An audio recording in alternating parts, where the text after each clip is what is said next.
bem-vindo ao programa Hora do Estudo Bíblico, com o doutor e professor Lehmann Strauss. Este estudo é o resultado do tempo pessoal com o Senhor, da experiência de ministério pastoral e das conferências bíblicas do Dr. Lehmann Strauss, que nos instrui e encoraja com o ensino da Palavra de Deus. Agora com você, Hora do Estudo Bíblico, na apresentação de Aurélio Campos. Muito obrigado por acompanhar o nosso programa. Confiamos que Deus vai usá-lo para trazer bênção para as suas vidas. Se você tem uma necessidade espiritual, esperamos que este estudo possa ser de bênção, de ajuda, de conforto, instrução e inspiração para você. Seja qual for a sua necessidade, Deus pode supri-la através da sua palavra. Por isso, confie nele. Vamos orar. Deus querido, nós te agradecemos por este dia e por termos livre acesso à tua presença. Nós te agradecemos, Pai, pelo privilégio da oração. Nos traz segurança saber que tu és nosso Pai Celestial.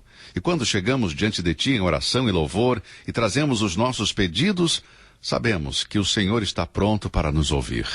Obrigado, Pai, porque podemos ter essa confiança em ti. Senhor, pedimos que uses a tua palavra de uma forma muito especial, suprindo cada necessidade. Te damos toda a honra, glória e louvor e pedimos todas estas coisas, em nome do teu Filho amado Jesus. Amém. Estamos estudando distintas fases do ministério do Espírito, usando referências bíblicas que descrevem a ação do Espírito. Começamos com Gênesis 6:3, onde vimos que o Espírito contende. Depois em Tito 3:5, onde o Espírito salva. Em Efésios 1:13, vimos que o Espírito é o selo. E em 1 Pedro 2, versículo 1, o Espírito santifica. Estamos vendo sobre o selo do Espírito, que somos selados com o Espírito, e isto é um ministério dele. Estávamos tratando sobre isso no nosso último programa e não conseguimos terminar o tema, por isso vamos continuar a partir deste ponto.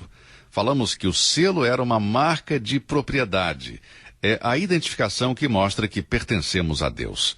2 Timóteo 2,19 diz: Todavia, o fundamento de Deus fica firme, tendo este selo. O Senhor conhece os que são seus, e qualquer que profere o nome de Cristo, aparte-se da iniquidade. A habitação do Espírito no crente é o selo de Deus sobre o crente, identificando-o, designando-o como um cristão, como uma pessoa salva, um filho de Deus. É a marca de propriedade. Depois aprendemos que essa marca é uma marca de segurança. O Espírito Santo de Deus habita em nós para sempre. Temos essa segurança eterna. A nossa segurança eterna não depende de nós, mas do Espírito Santo que habita em nós. No capítulo 14 do Evangelho de João, Jesus disse que o Espírito Santo estará conosco para sempre.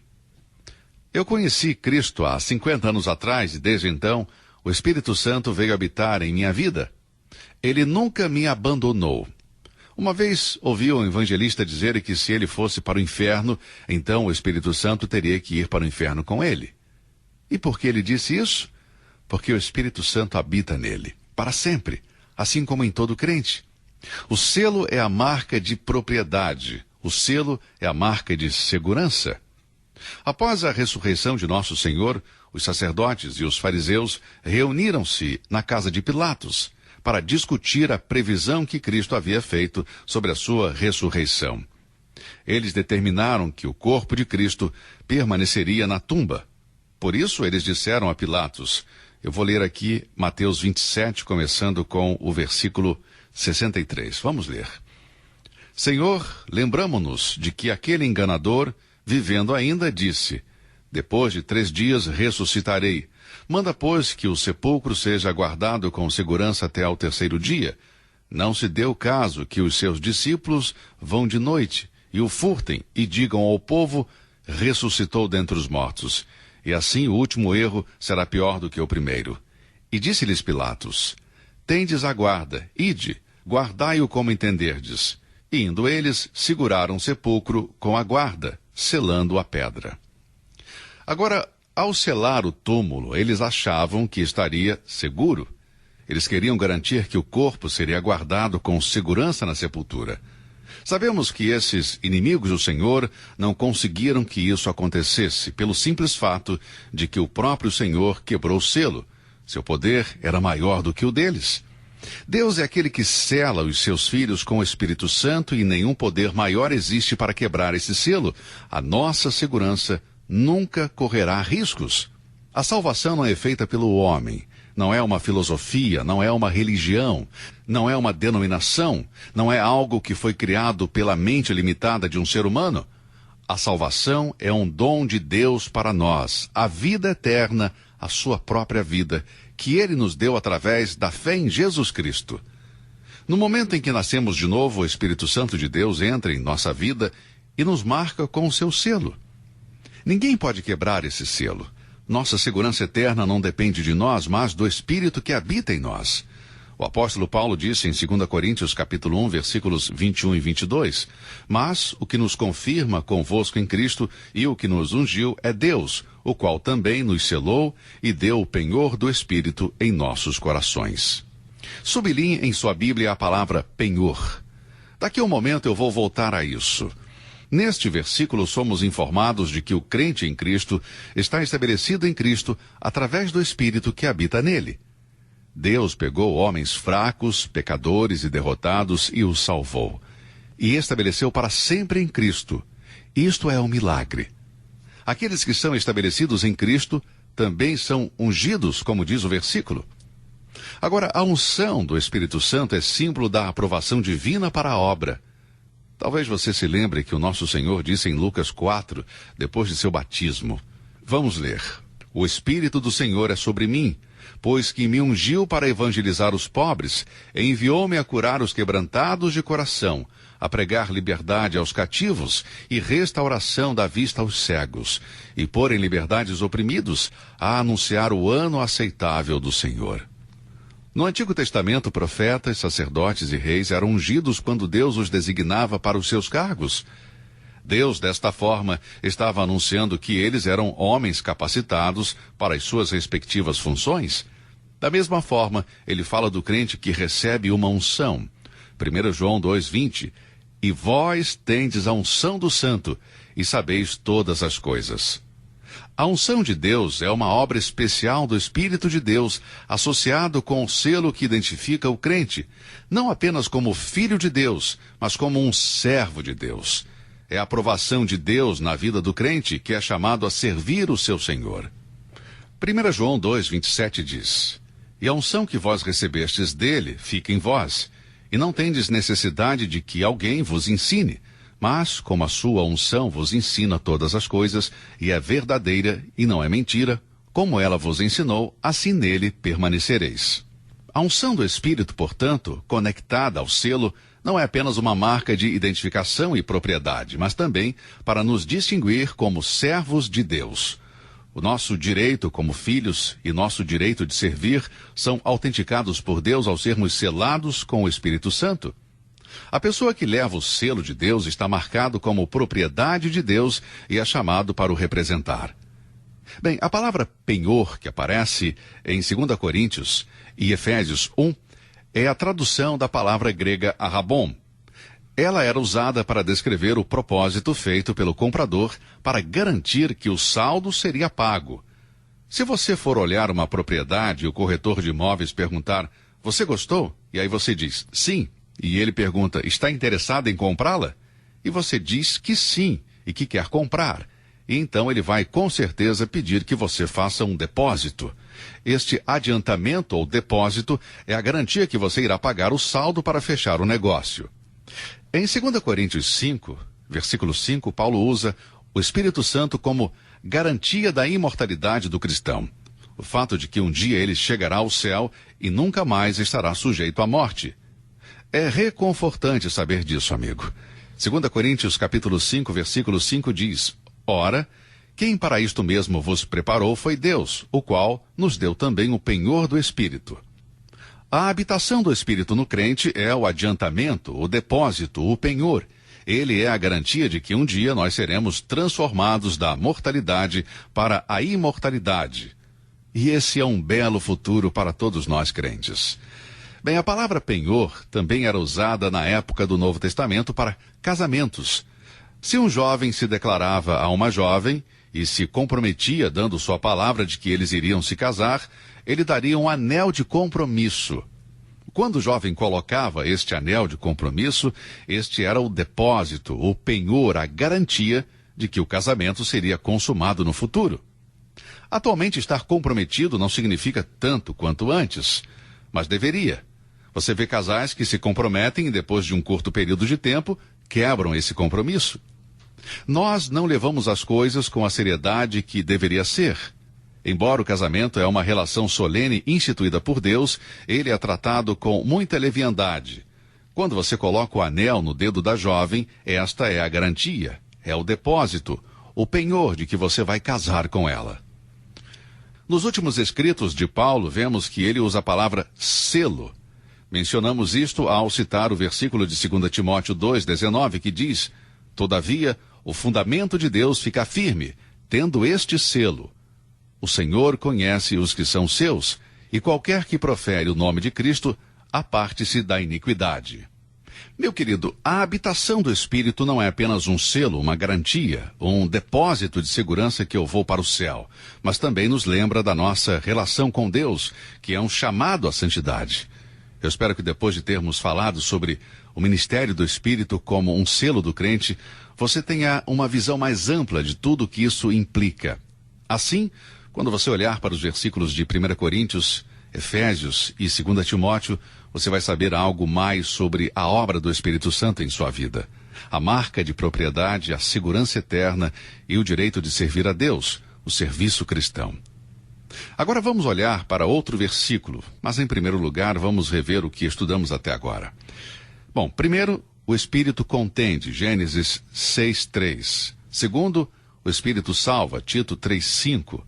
Terceiro, o Espírito santifica, 1 Pedro 1, versículo 2.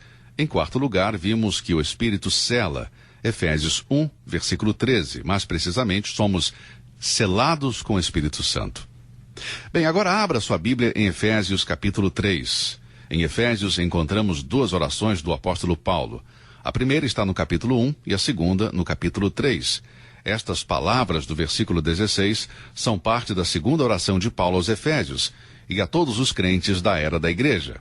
Nesta oração, Paulo faz o seguinte pedido: "Para que, segundo as riquezas da sua glória, vos conceda que sejais corroborados com o poder pelo seu Espírito no homem interior." Corroborados com poder pelo seu Espírito. O Espírito fortalece.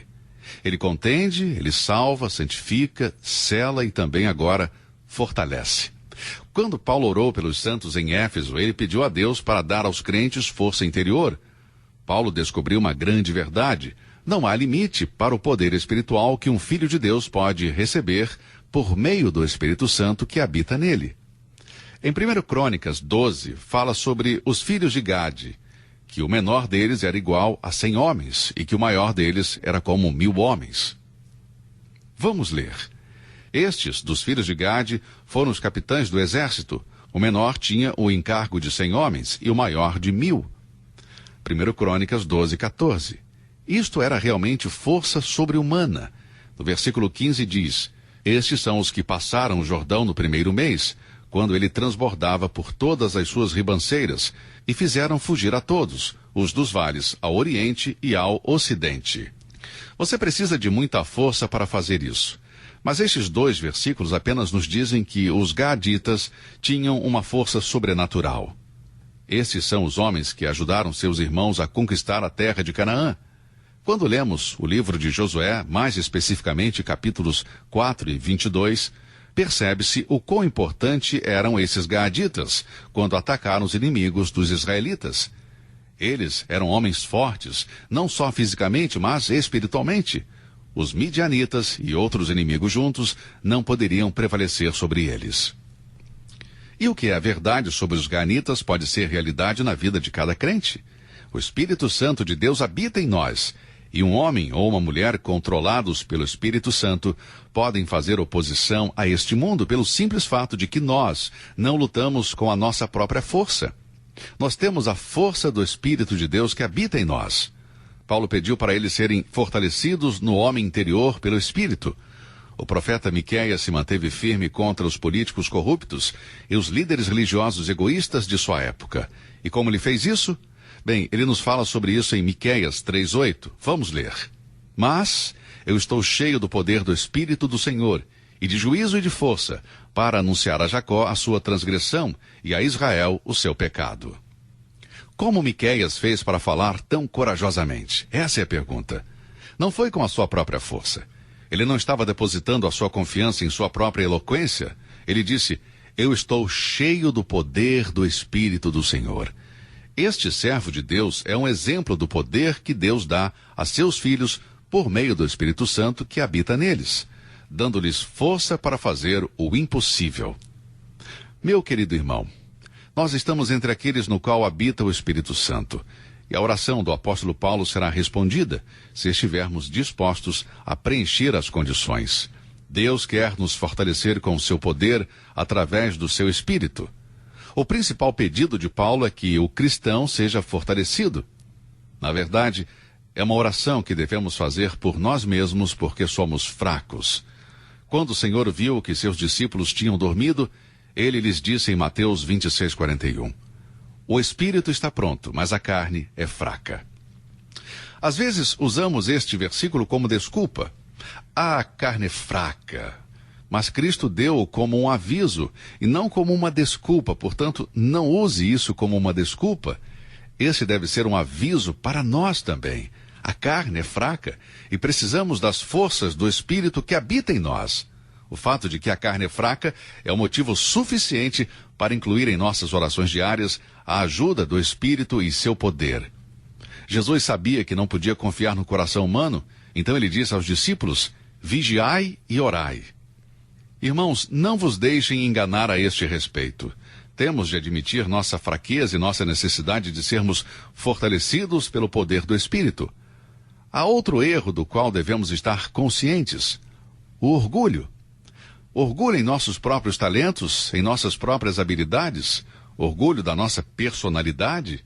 Paulo disse em 1 Coríntios 2, versículos 3-5, e eu estive convosco em fraqueza e em temor e em grande tremor, e a minha palavra e a minha pregação não consistiram em palavras persuasivas de sabedoria humana, mas em demonstração de espírito e de poder, para que a vossa fé não se apoiasse em sabedoria dos homens, mas no poder de Deus. Paulo disse, eu vim a vocês na fraqueza, eu não sou ninguém. E nós, o que somos? Nós devemos reconhecer os nossos erros e as nossas fraquezas, nossos pecados e deficiências e nos apoiar na força e no poder do Espírito de Deus. Isso é o que Paulo está dizendo aqui. Em 2 Coríntios 4:7 ele diz, temos, porém, este tesouro em vasos de barro, para que a excelência do poder seja de Deus e não de nós.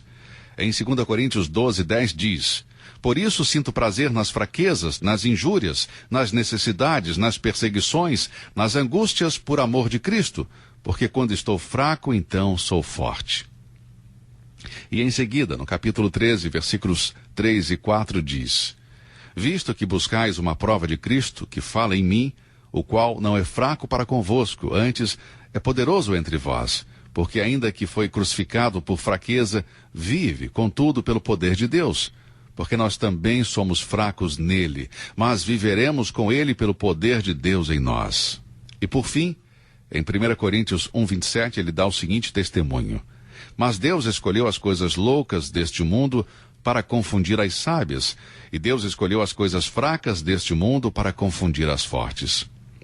Alguns têm a ideia de que existem super-homens, mas não é assim, amigo. Às vezes, antes de pregar, me apresentam como um super pregador, um grande professor. Sabe, nesses momentos eu gostaria de me afundar na terra. Após essa apresentação glamurosa, eu quero escutar a mim mesmo pregar. Sabe, as pessoas que falam assim de mim, com certeza, não me conhecem. Se você conhecesse como eu sou realmente, talvez nem ouviria o meu programa. E se eu conhecesse você como você realmente é, eu não gastaria o meu tempo para ensiná-lo. O Espírito Santo de Deus está no mais fraco, naquele que Deus escolheu, para que o poder seja de Deus e não do homem. Deus não vai tolerar que a carne se glorie em sua presença. A verdadeira força na vida de um homem ou de uma mulher de Deus está no Espírito Santo de Deus. Eu espero, meu amado, que aprendamos essa lição. Bem, o nosso tempo por hoje terminou e vamos continuar com este assunto no nosso próximo programa. Que Deus te abençoe e até lá. Você ouviu Hora do Estudo Bíblico com o professor e doutor Lehmann Strauss, na apresentação de Aurélio Campos. Se você deseja ouvir novamente esta mensagem, visite a nossa página na internet www.bbnradio.org. Fica o convite para você nos acompanhar amanhã, neste mesmo horário, aqui na BBN. Hora do Estudo Bíblico é uma produção da BBN.